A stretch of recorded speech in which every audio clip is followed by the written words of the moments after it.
Hi friends, कशा आहात? मस्त ना? मस्तच राहा. तर फ्रेंड्स, आज आपण छान अशी कुरकुरीत होणारी मस्त खमंग टेस्टी अशी तिळाची वडी पाहणार आहोत. चला तर मग पाहूया. यासाठी मी या ठिकाणी 1 कप देशी तीळ घेतलेले आहेत. सध्या मार्केटमध्ये अशा पाकिटामध्ये राधिका गोपी तीळ असं लिहिलेलं आहे याच्यावरती. तर अशा पिंक कलरच्या पाकिटामध्ये देशी तीळ उपलब्ध होतात. ते तुम्ही अवश्य घ्या, कारण हे तीळ अतिशय स्वच्छ मिळतात. याच्यात खडे वगैरे काही नसतात. आता देशी तीळच का वापरायचे? देशी तिळाची टेस्ट वेगळीच लागते. खमंग चवदार लागतात हे तीळ.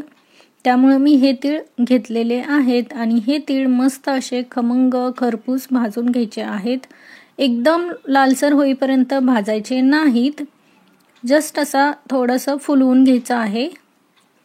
पाहू शकता तुम्ही.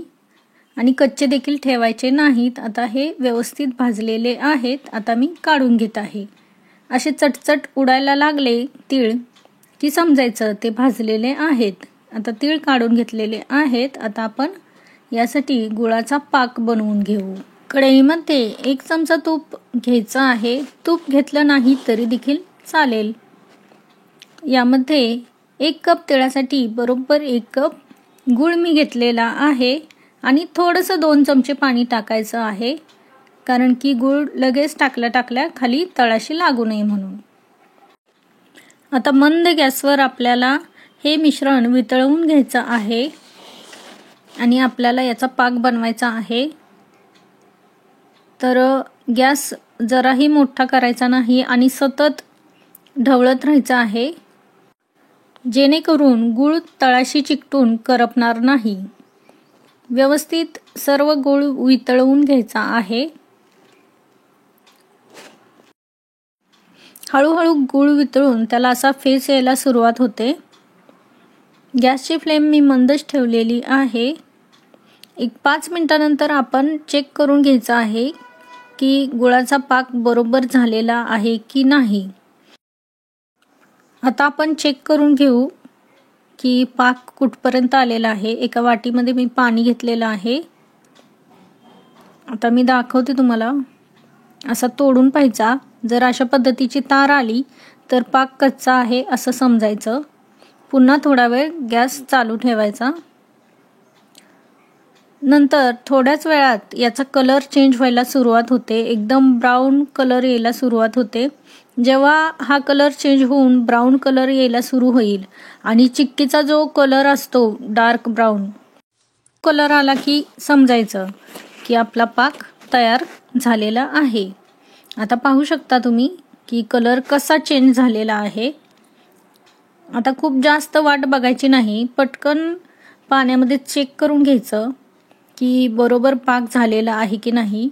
नाहीतर मग काय होतं, जरा थोडासा पाक पुढं मागं गेला ना की हा गूळ लगेचच करपायला सुरुवात होते. तर आता मी पाण्यामध्ये पाहत आहे. पाण्यात टाकल्यानंतर पाहू शकता की अशा पद्धतीनं याचे तुकडे पडत आहेत. कडकड आवाज येतो तुकडे पडताना. मग लगेचच गॅस बंद करायचा. तीळ टाकून घ्यायचे आणि व्यवस्थित मिक्स करून घ्यायचे. ऑलरेडी मी ताटाला तूप लावून ठेवलेलं आहे. त्यावरती आता आपण हे मिश्रण टाकून घ्यायचं आहे. मिश्रण टाकून झाल्यानंतर आपल्याला ते पसरून घ्यायचं आहे. तर सर्व मिश्रण मी अशा पद्धतीनं काढून घेतलेलं आहे. एखाद्या चपट्या वाटीला तूप लावून त्या वाटीने तुम्ही हे मिश्रण पसरू शकता.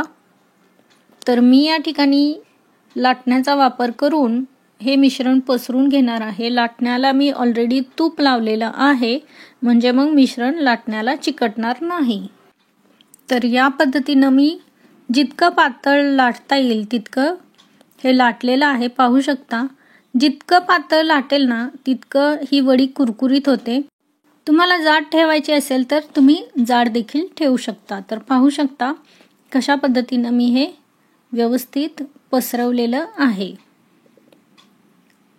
तर तुम्हाला जर लाटण्याने करता आलं नाही, लाटण्याला जर तीळ चिकटायला सुरुवात झाली, तर तुम्ही वाटीला तूप लावून वाटीने हे पसरवू शकता. तर आता आपण याला चाकूच्या साहाय्याने किंवा पिझ्झा कटरच्या साहाय्याने कट मारून घेणार आहोत आणि याच्या वड्या पाडून घेणार आहोत. तर मी या ठिकाणी पिझ्झा कटरचा वापर केलेला आहे. तुमच्याकडे नसेल तर तुम्ही चाकूने देखील अशा पद्धतीनं वड्या पाडू शकता. गरम असतानाच आपल्याला अशा पद्धतीनं वड्या पाडून घ्यायच्या आहेत. थंड झाल्यावर वड्या पडत नाहीत. तर चुकून माकून हे जर मिश्रण ताटाला चिकटलं तर थोडंसं खालच्या बाजूनी त्याला उष्णता द्यायची किंवा गरम करून घ्यायचं गॅसवरती खालच्या बाजूनी, म्हणजे मग वरच्या बाजूनी ते आपोआप निसटतं गरमीमुळं. तर मी या ठिकाणी दाखवते तुम्हाला किती छान मस्त क्रिस्पी कुरकुरीत अशी वडी झालेली आहे. खायला तर एकदम भन्नाट लागते, टेस्टी लागते. तर ही रेसिपी तुम्हाला कशी वाटली नक्की कमेंट करा. रेसिपी आवडली असेल तर प्लीज प्लीज प्लीज लाईक करा, शेअर करा, कमेंट करा. पुन्हा भेटू अशाच एका छान नवीन रेसिपीसह. तोपर्यंत पाहत राहा आपला खवय्यांचा परिवार स्वादाविष्कार. धन्यवाद.